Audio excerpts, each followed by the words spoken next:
بسم اللہ الرحمن الرحیم۔ اللہم صلی علی محمد و آل محمد۔ ناظرین کرام، سلام علیکم۔ شہیدان کربلا کی مختصر زندگی نامہ آپ کی خدمت میں ہم لے کر آتے ہیں۔ آج شہید کربلا، اصحاب امام حسین، انصار امام حسین علیہ السلام میں سے جن کا تذکرہ ہم کریں گے، بہت ہی عظیم شخصیت ہے جن کے بارے میں جاننا نہایت ہی ہمارے لیے ضروری ہے۔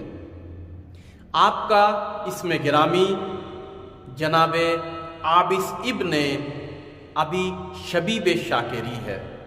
بہت ہی مشہور صحابی امیر المؤمنین علی علیہ السلام میں سے آپ تھے۔ آپ کو امیر المومنین کا خاص صحابی حساب کیا جاتا تھا۔ آپ کے بارے میں بہت سی فضیلتیں ہیں۔ آپ حضرت مسلم علیہ السلام کے نامہ بر ایلچی تھے، یعنی یوں کہہ دوں کہ آپ حضرت مسلم کی امانت لے کر امام حسین علیہ السلام تک پہنچے۔ آپ کے نام کے بارے میں تاریخ میں متعدد طریقے سے لکھا گیا ہے۔ کسی نے آپ کو عابس لکھا ہے، کسی نے عائش لکھا ہے، اور کسی نے عباس تک آپ کو لکھا ہے۔ اسی طریقے سے آپ کے والد گرامی کا نام شبیب، شبیب بھی تلفظ کیا جاتا ہے، حبیب بھی لکھا گیا ہے، شبس بھی لکھا گیا ہے، اور لیث بھی کہا گیا ہے۔ شہیدان کربلا، اصحاب اور انصار امام حسین علیہ السلام میں چمکتا ہوا ایک نام جناب عابس شاکری کا ہے۔ آپ کا جو خاندان کا نسب نامہ بیان ہوتا ہے، آپ کا قبیلہ حمدانی ہے، کہ اس سے پہلے بھی ہم ذکر کر چکے، جو یمن کا قبیلہ ہوا کرتا تھا۔ حمدانی قبیلہ بہت ہی بہادر اور مشہور و معروف قبیلہ عربستان کا ہوا کرتا تھا۔ حمدانی کا جو نسب ہے وہ اس طریقے سے ہے، جناب عابس ابن ابی شبیب ابن شاکر ابن ربیعہ ابن مالک ابن صعب ابن معاویہ ابن کثیر ابن مالک ابن جشم بھی لکھا ہے اور جیشم بھی لکھا ہے۔ پھر ان کے والد حاشد الحمدانی الشاکری ہوا کرتے ہیں۔ بہرحال آپ قبیلہ حمدان کے مشہور و معروف طیف اور شاکہ بنی شاکری سے آپ کا تعلق ہے۔ بنی شاکری کے بارے میں امیر المؤمنین علی علیہ السلام کے دو مشہور اور معروف جملے ملتے ہیں جنگ صفین کے میدان میں۔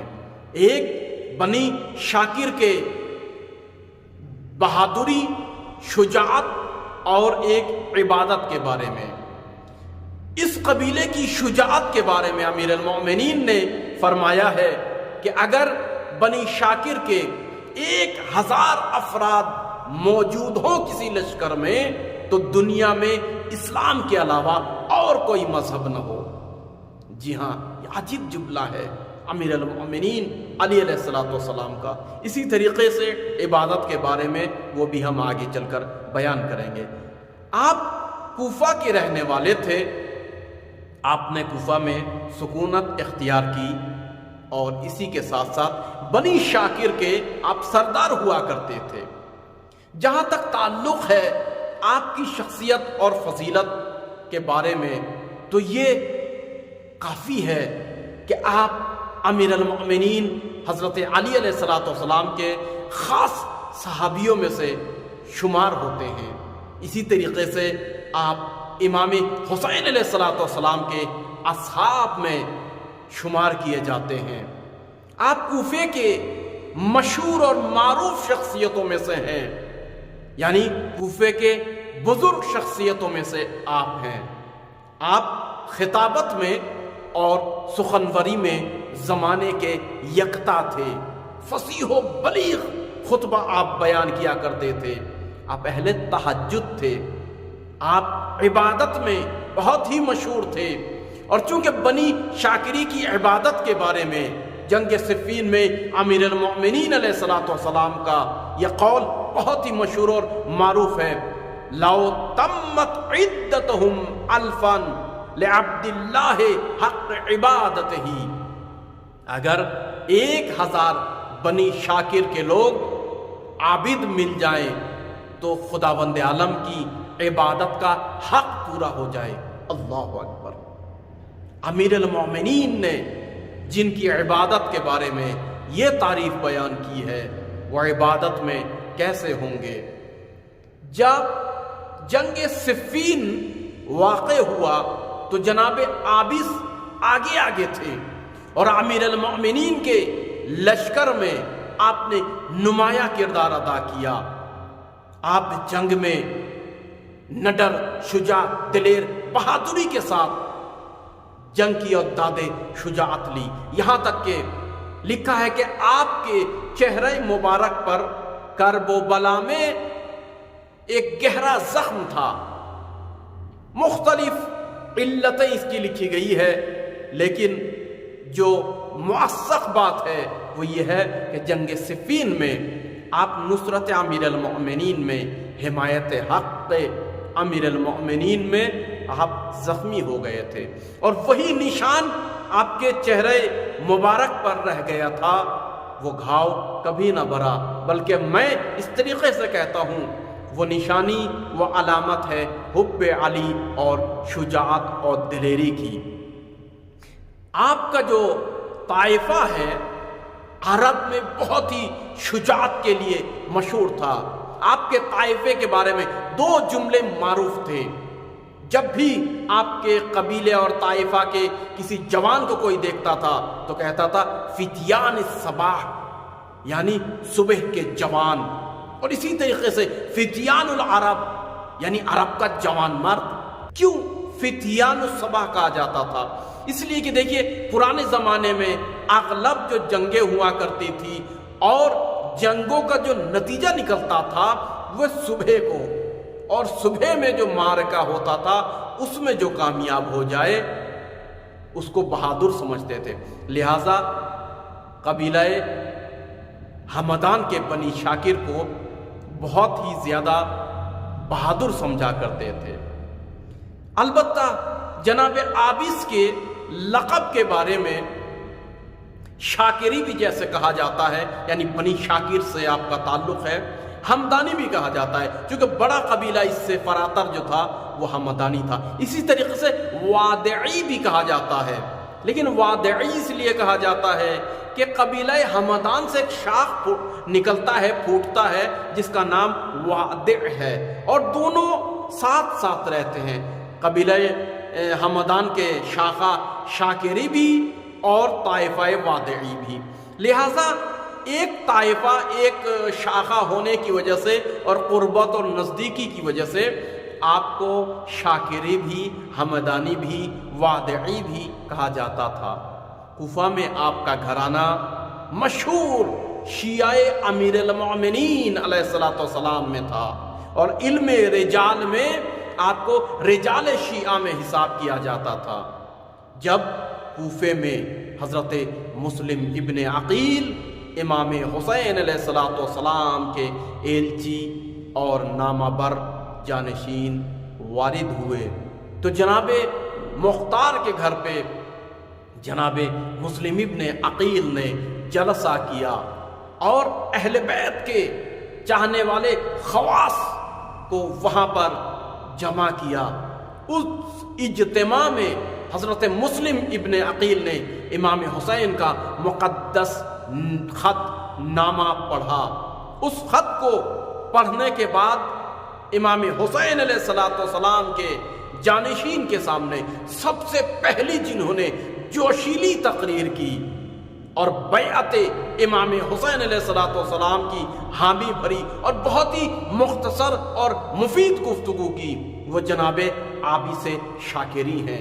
جناب عابس شاکری کی فصیح، بلیغ، مختصر، مفید اور پرجوش تقریر نے جناب حبیب ابن مظاہر کو ہمت بخشی اور آپ کھڑے ہو گئے، اور کھڑے ہونے کے بعد تاریخ میں ملتا ہے کہ امام حسین علیہ السلام کے خط کے اوپر جناب مسلم کے ہاتھ پہ جو سب سے پہلے جنہوں نے لبیک کہی اور بیعت کی وہ جناب عابس اور حبیب ابن مظاہر تھے۔ لہٰذا جناب حبیب ابن مظاہر کے اعلان حمایت کے بعد لوگ جوق کی جوق اور گروہ کے گروہ جناب مسلم کے ہاتھ پر بیعت کرنے لگے۔ لہٰذا حضرت مسلم نے جب دیکھا بہت سے افراد، بلکہ یوں کہہ دوں اس کوفے میں 18,000 یعنی ایک پورا لشکر ہے، جب بیعت کرتے ہیں تو جناب عابس کو آپ نے بلایا، اور جناب قیس ابن مصہر سہداوی کو، اور بلانے کے بعد امام حسین علیہ السلام کا خط جو جناب مسلم ابن عقیل کی جانب سے وہ جناب عابس کے حوالے کیا۔ اس طریقے سے ایک جملہ میں کہنا چاہتا ہوں کہ جناب عابس حضرت مسلم ابن عقیل کے امانت دار، نامہ بر، شجاع، آزاد انسان تھے۔ کیوں؟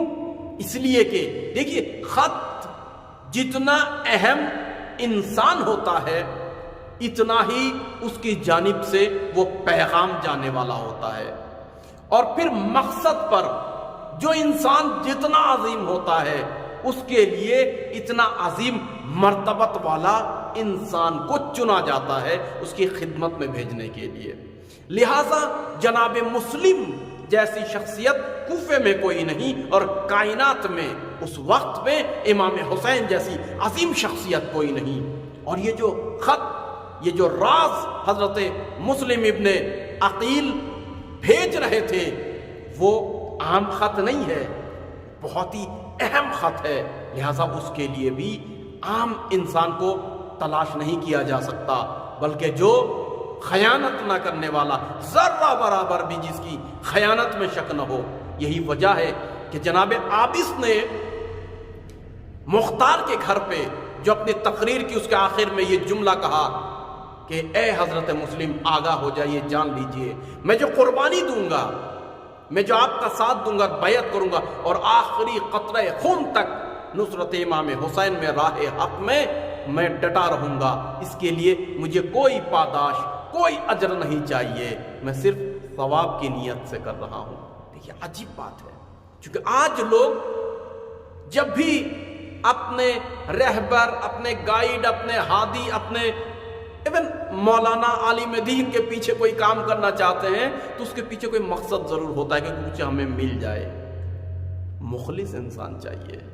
امام حسین کے کارواں میں اصحاب اور انصار امام حسین میں سب مخلص تھے، کسی کو کوئی لالچ نہیں تھی، بغیر لالچ کے آ رہے تھے۔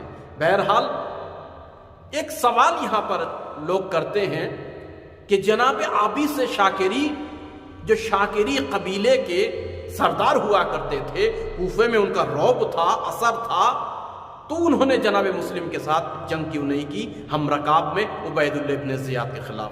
جی ہاں، یہی وجہ ہے کہ اتنا اہم پیغام کو پہنچانے کے لیے جناب مسلم نے جناب عابس کا انتخاب کیا۔ آپ اپنے ساتھ اپنے ہم پیمان، ہم حلیف، ہم نزیل شخص کو لے کر گئے، اور وہ جناب شوذب ابن عبداللہ۔ لوگ کہتے ہیں کہ جناب شوذب آپ کے غلام تھے، لیکن جو علماء حق ہیں ان کی تحقیق میں یہ ملتا ہے کہ جناب شوذب ان کے ہم پیمان تھے۔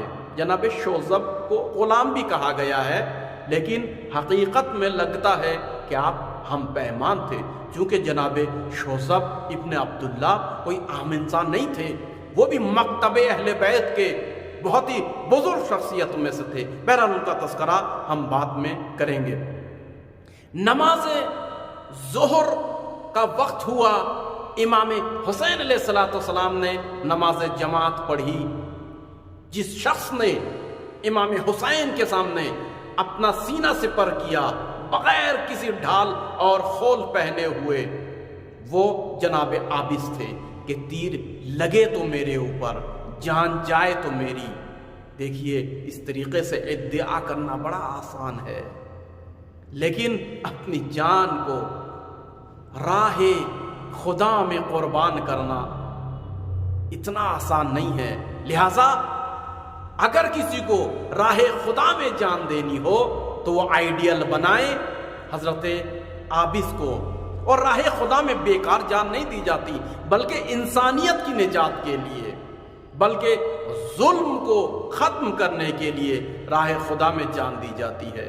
جناب عابس نے اپنے وقت کے سب سے بڑے حق کے پرچم بردار معصوم امام کی حفاظت کی اور تیروں کو اپنے سینے پر لینا قبول کیا، وہ وفاداری نبھائی کہ آپ کھڑے رہے۔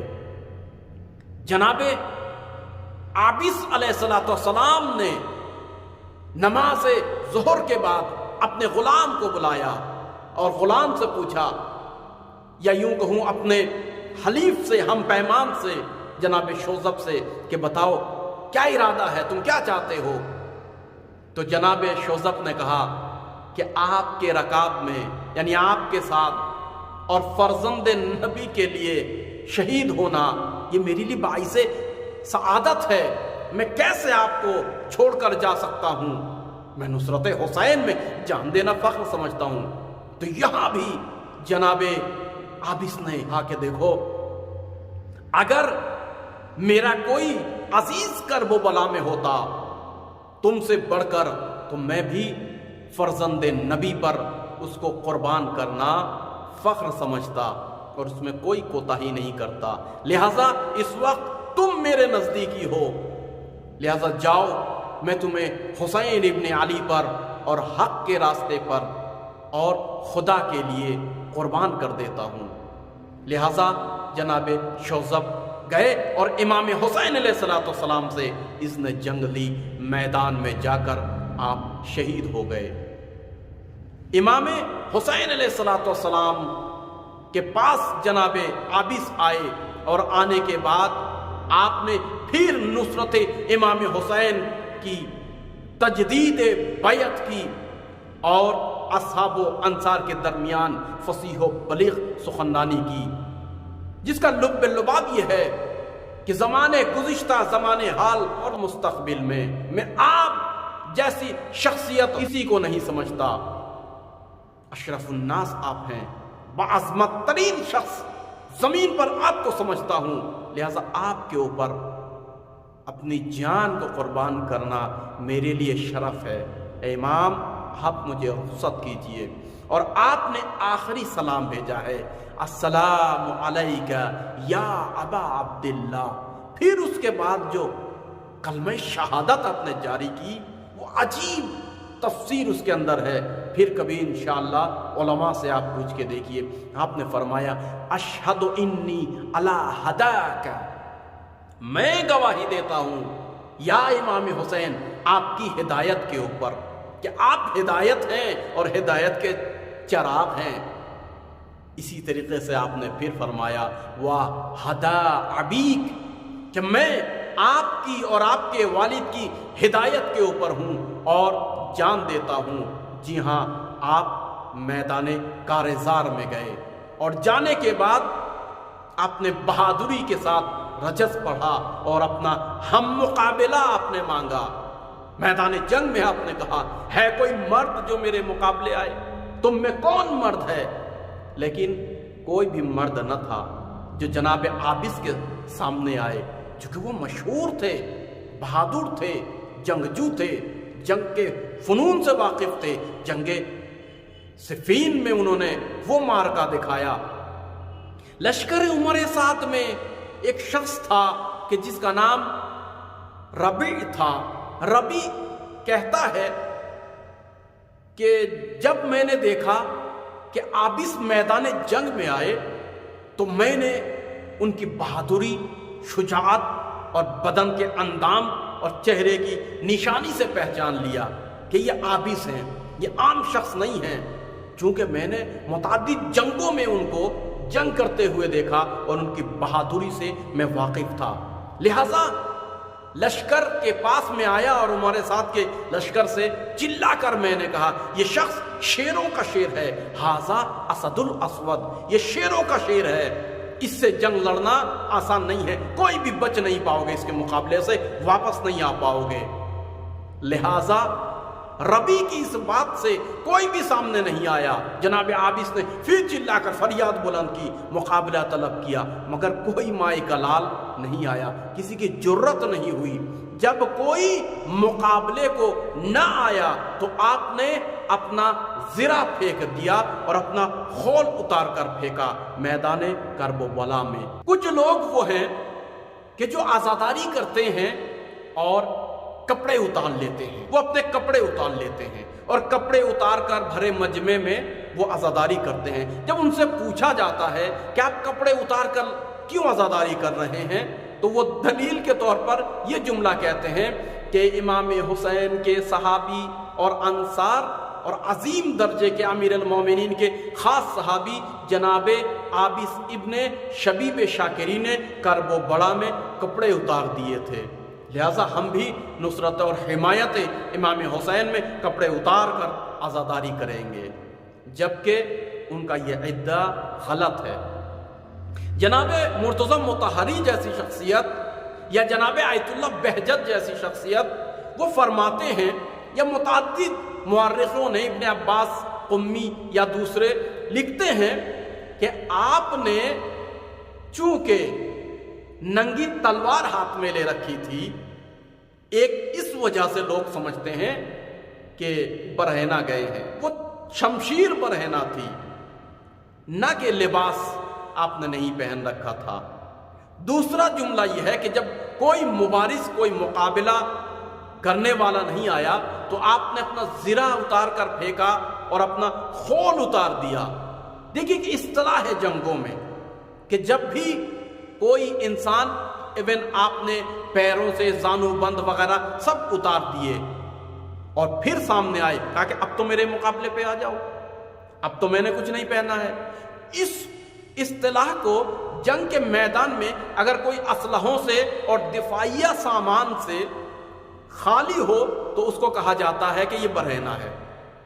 جس طریقے سے ایک محاورہ آج کل علماء کے درمیان میں بھی ہے کہ کوئی بھی لباس پہنتا ہو، یعنی لباس روحانیت اور لباس شبیہ پیمبر، اور اچانک وہ جو ہے وہ بغیر لباس کے آ جائے تو کہتے ہیں برہنہ چلے آئے، جبکہ برہنہ کے مطلب یہ نہیں کہ وہ کپڑے نہیں پہنے ہیں بلکہ امامہ، ابا، قبا نہیں لگائے۔ اسی طریقے سے جنگ کے میدان میں جو فوجی ہوتا ہے وہ ڈھال، زرہ، خول وغیرہ، زانو بند ہاتھ میں، بازو بند وغیرہ نہ لگائے تو کہا جاتا ہے کہ یہ برہنہ چلے آئے۔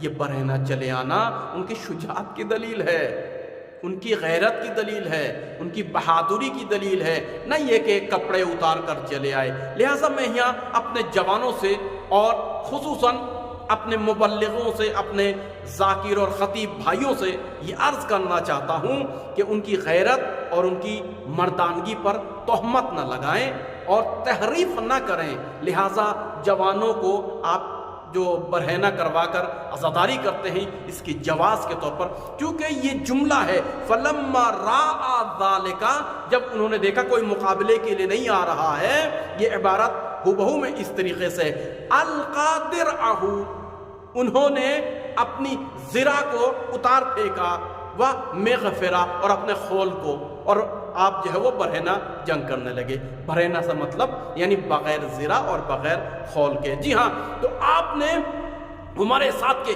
لشکر پر جو کوفہ کا صف اول میں تھے اس پہ حملہ کیا اور شیر کی طرح گرجے 200 لشکر عمر سعد کو آپ نے تہس نہس کر دیا، تتر بتر کر دیا۔ جو نظم تھا، ڈسپلین تھا لشکر میں، جو نظام تھا، اس کو درہم برہم کر دیا، اور آپ آگے بڑھتے رہے، آگے بڑھتے رہے، قتل کرتے رہے۔ عمر سعد نے جب یہ منظر دیکھا تو ایک مرتبہ کہا سب پتھروں سے حملہ کرو۔ ہزاروں کی تعداد میں آپ کے اوپر پتھر برسنے لگے، نیزے لگنے لگے، دور سے تیر برسنے لگے۔ بہرحال پھر آپ جو ہے وہ زخمی ہو جاتے ہیں، لشکر آدھا آگے بڑھتے ہیں اور آپ کا سر تن سے جدا کیا اور ایک دوسرے لے کر چلانے لگے، انعام پانے کی وجہ سے سب ادعا کر رہے تھے اس بہادر شیر کو میں نے مارا، میں نے مارا۔ جب یہ جھگڑا اور یہ لڑائی یہ فساد ہونے لگا تو ایک مرتبہ عمر سعد گرجا اور آگے بڑھا اور کہا کہ یاد رکھو تم نے کوئی ایسا مرد نہیں ہے